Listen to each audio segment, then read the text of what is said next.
Hello everybody, welcome to the sound test room. Today we're going to take a look at Klimper. So Klimper is it's a music composition tool. It's very, very cool. And it's just had a new update, a nice new update with AUs, so you can use AUs. Now, this is, so I uninstalled it, reinstalled it, so this is what you get when you first open it. Oh, you get a little thing, I opened it once just, but you get it to focus the camera, but you get a little icon pop up there saying, do you want to learn more? That's kind of your help menu thing. Do you get a tutorial? Excuse me, I'm still suffering with the cough. I am. Right, so anyway, this is the screen you're first presented with. Let me sort of volume out now. What are we on here? And then, so these are the chords. These are chords that you can use. And let's say we don't want it to strum. So you have a velocity, you have the octave stretch, and the strumming. Let's turn strumming off so we just get the clean chord. Maybe a little bit of strumming in, maybe a little bit. Take that velocity down a little bit. So basically you go through here. Now if you select here and you go to where it says in the center there's your BPM 130. You say C major. There you can select your key and your scale sort of thing. So we could do natural minor or Dorian or Mixolydian or Ionian or Phrygian or Lydian, Mixolydian, Dorian. So we'll stick with C major, okay, for what we want to do. Now when it says chord palette, excuse me, where it says chord palette here, and it says Rhodes, we can choose our chord palette to be an AUV3 if we want. Okay, so let's do the Ravenscroft, and then it'll pop up down there, and then we can nip back over to chord palette. Now this won't play like when you start to put these in. This is not what you'll play. This is just setting up the chord sequence you want. So for what I want to do, so you get all of them, basically all of them, the C major triads. Okay, so I want to go with, say, G sus4, and then F sus2. Oh, sorry, G sus2, F sus2. Those four chords, because I think they sound nice. But you can go. But for what I want it to be quite sinister. So to put a chord into the chord line, all we need to do is select it, grab it, and then drag it up here, and it will appear there. Once it's there, you can leave it as it is now, so that'll go like over one measure sort of thing, and we can see this if we go back here. We're still in our chord palette. I'll show you in a sec. But I want to add, what we can do is we can extend it, okay, or shorten it. We'll leave it there, so we could make it 3, 4. We could make that go over 4. But I'm going to leave that at 1 for now, is what it is. And then I'm going to put that one there. Okay, actually I'm going to extend that one to what it was. And then, I'm going to go with the sus4s. So all you're doing now is arranging the chords you like in a sequence that you want. Now you can go on, of course, you can go on as much as you like. So that's it. So we've got that now, so we can go back to here. Now where it says lead here, you'll see that it's lead is Rhodes. So if we just hit and select, these are selection buttons for each of those. You see you have your sort of mixer control, your volume and your pan. And what you can do now is you can see that anything that is highlighted is going to fit in. So we could go like,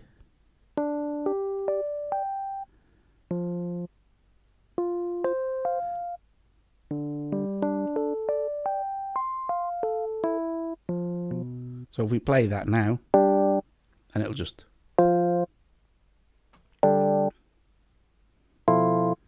okay, so, but that's all it's all a bit boring, isn't it? So we can bin all these.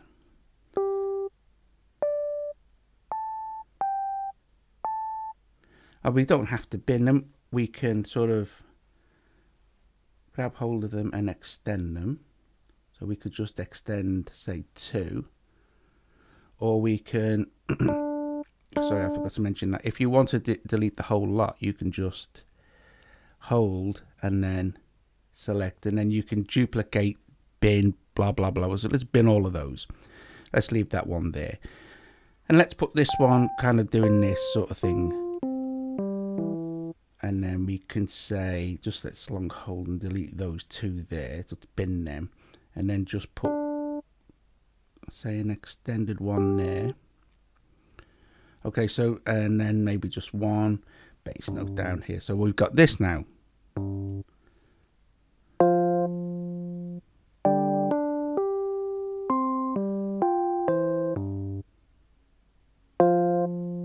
Okay, so remember that you can then still extend.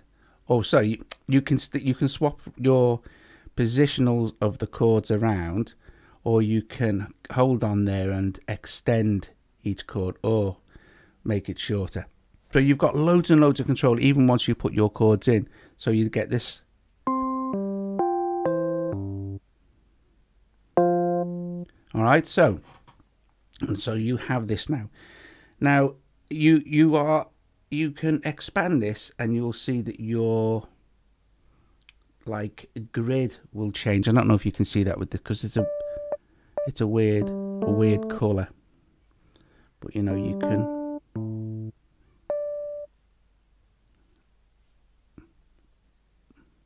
but you have like ways to, it's like the the resolution. So you've got like quite a lot of control over the resolution as well. So how does that sound?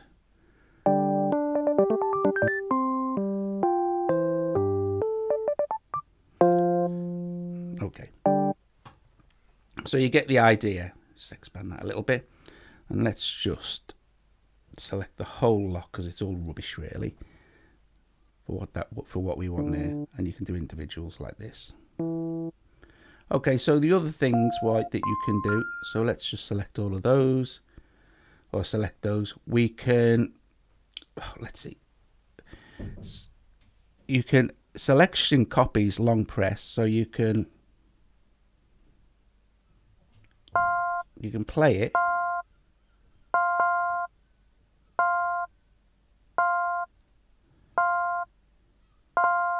How do we stop? All right. What else can you do? You can duplicate it. So this is going to sound weird. Hang on. You see what? Let me just show you this as well while we're here. While we're getting the boring bit. When you play this now,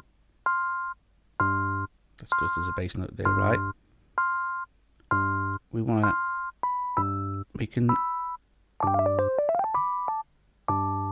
We can move everything around like this, right? Or we can cut it and it'll go away. But you see it's playing in a loop. Let's get rid of this.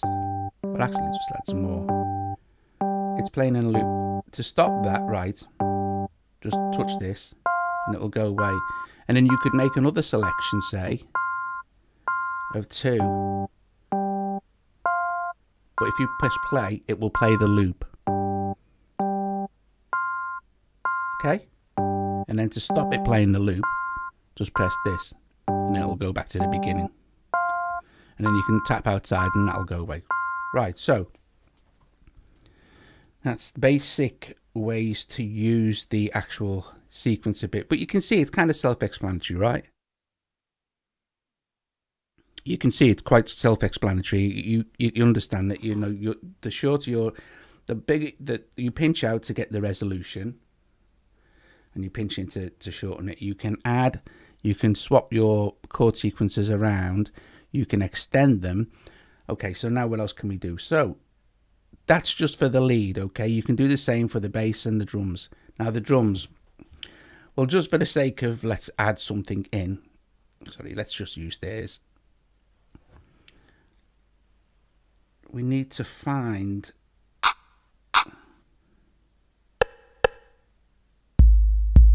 that'll do it. So I need to to do the resolution now. So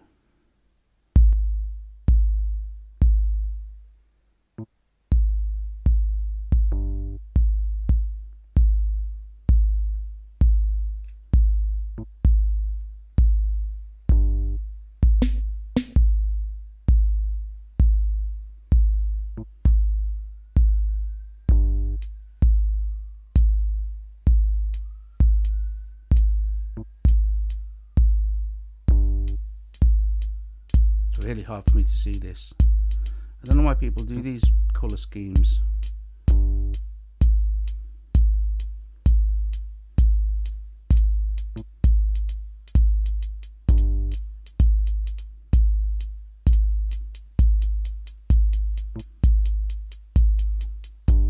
There's still a road somewhere. Still a road. One there. Right.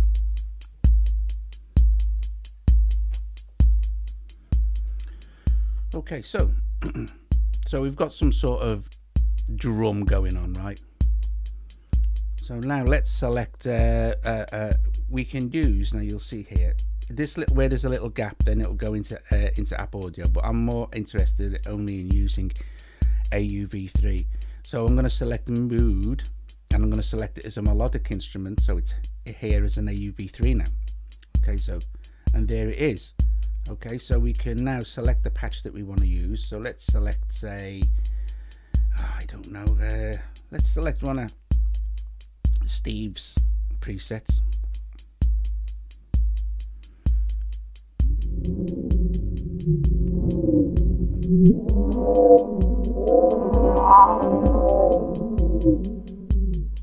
Let's go to our mixer.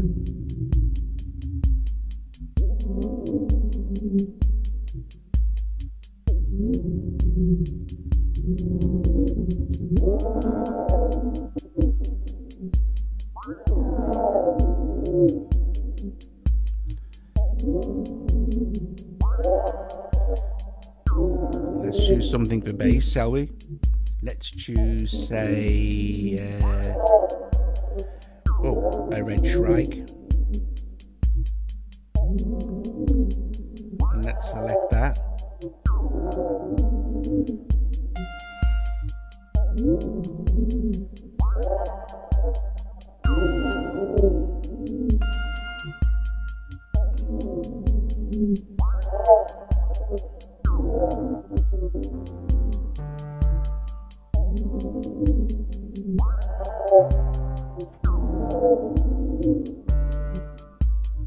Now the point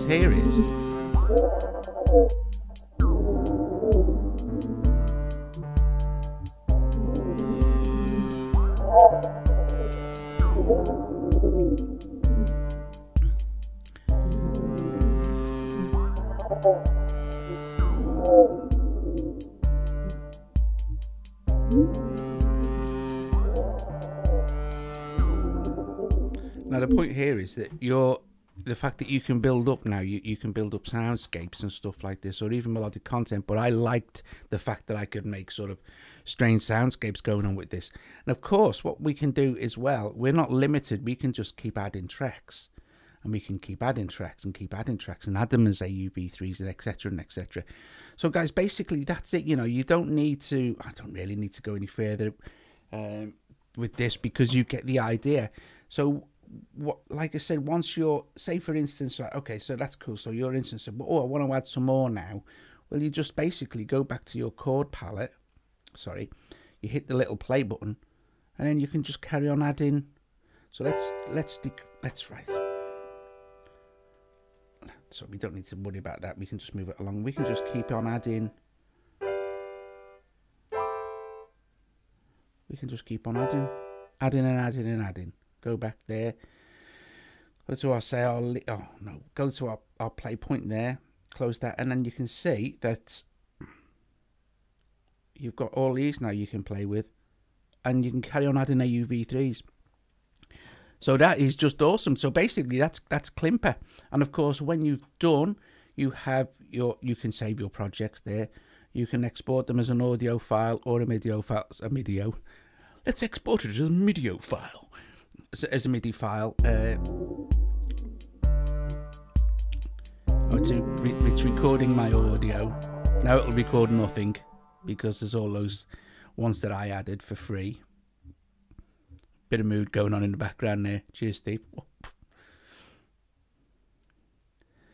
And it should give us some options there, and we can export it to our we can export our MIDI files to audio share. So, and there it is. So there you go. Awesome job. So Klimper. There'll be links and stuff to get it in the description below. So please use those if you want it. And yeah, if you liked it, subscribe to the channel and or consider becoming a patron.